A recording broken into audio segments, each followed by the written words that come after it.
I wanna ask those who would vote for Donald Trump to do one thing, and that is to treat Donald Trump with the same scrutiny as if you asked other people who wanted to vote for Barack Obama.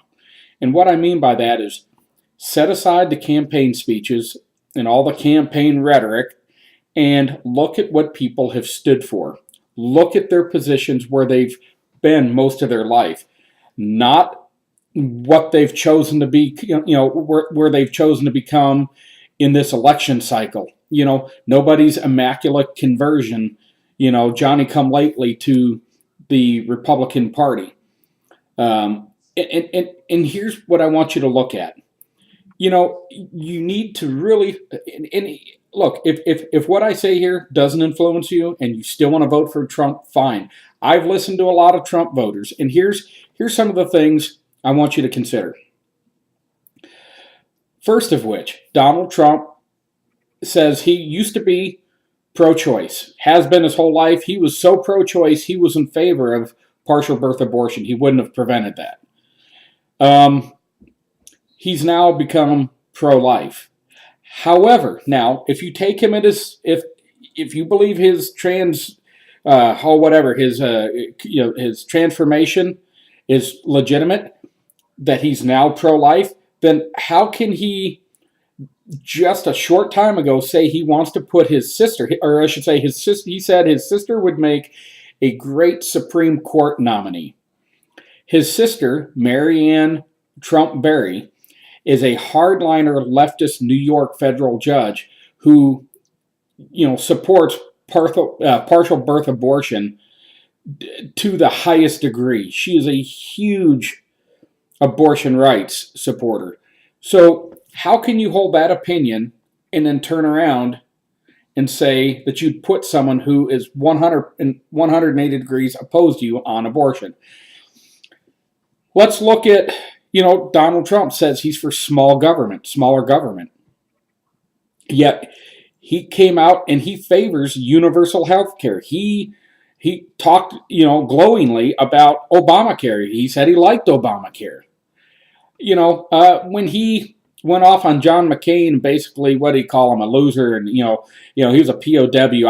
I like people that don't get captured. That's what Donald Trump said. Of course, he tried to backtrack on that, but when he said that, what is he really saying about all those other thousands of soldiers that were taken captive? Does he not like them? Does he not respect them?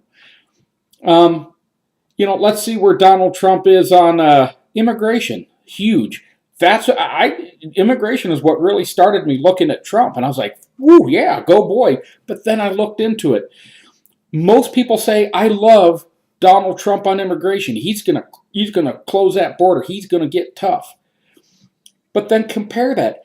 His building that he's bragging about building, his hotel just blocks from the White House or the Capitol, he's using massive amounts of illegal laborers to help build it. So how can you say you want to stop this, but then keep using it? And he's used them his entire life. He's put a lot of money in his pocket. You got to ask yourself, how is that? This is a guy that said that no one should have a, quote, assault rifle. He doesn't even know what an assault rifle is. It's funny because they call them an assault rifle if an individual buys it, but if the government buys the exact same rifle, it's called a personal defense weapon. But Donald Trump even went so far as to say people shouldn't have guns. That was just recently. He said they shouldn't have guns. So which Trump do we believe? The one that held the views his entire life, or the man that all of a sudden said, I had no core values my entire life, and now I've had this immaculate conversion. And I'm not just picking on you Trump supporters. I'm trying to give you some things to go back and research. Do your own homework. And if in the end you think that what he's saying now is legitimate during a campaign and he wants to get elected, that's for you to decide, not for me. We can go through piece by piece. This is a man who supported the bailouts for the banks and for the automakers. And the bailout for the automakers, it didn't bail them out to where so they could buy paint and tires and sheet metal and glass. Again, it paid for the pensions. So he supports bailing out unions' pensions But the rest of the nation who has a 401k, you're on your own. There are so many things that Donald Trump has abandoned. He even came out and said that he's an establishment guy. He just came out over the weekend and said that. People say he's a negotiator. What does negotiating mean? Does negotiating mean paying off politicians so you can get your projects through? I mean, isn't that kind of providing the lubricant to keep that dirty machine turning? Because isn't the grease part of the machine? So Donald Trump's been part of the problem the whole time. And now all of a sudden he's decided, I want to run for the president, and he's supposedly abandoned everything he has stood for his entire life. I can't take that walk with you. I can't take that leap of faith. Okay? Because someone who has no core values their entire life, and now they claim during a campaign, now I have core values. Come on, folks. But anyway, I just wanted to share this with you.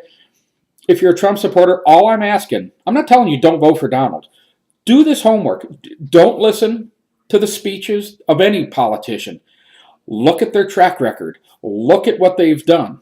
Okay? I'll tell you straight up, I'm a Ted Cruz supporter. I've looked at Marco Rubio. Marco Rubio's a slick speech given pro-amnesty kook. I can't get on board with that. Chris Christie has been wrong on so many issues his entire adult life. I can't get on board with him. I mean, so I've looked into all these candidates. I've looked into Trump. He was one of my final four. But when I did the research, I can't take the walk with the rest of the Trump supporters, because the facts are what the facts are. And if I'm wrong and Donald Trump becomes the president, God, I hope he's the man to a point that he professes to be. But some of the stuff he professes is, I got to be honest, frankly, he's kind of scary. But I mean, because think about it, come on, immigration folks. If you think he's tough on immigration, how is it tough to kick everybody out but then bring them right back in through the big, the fence or the wall with the big door in it? His words, not mine. He's going to kick them out and bring them right back. I mean, how is that any different than just granting amnesty or letting them stay, giving them all work? What's the difference? So just at least do that. Look at where he stood from, even currently, all the way back to the 90s, okay? He's got a long record. And, it's hard to teach an old dog new tricks. So, again, he's also professed that he identifies mostly with Democrats. I mean, these are his words, not mine. So I don't want to make this a long video, but if you can do that research, look at that candidate, not the campaign speech. Forget the campaign speech, okay? Anyone can say anything during a campaign. Look at where he stands and where he has stood. And when you look at his history, you'll know who the man is. I'm not saying that people can't redeem themselves, but that's just too much redemption.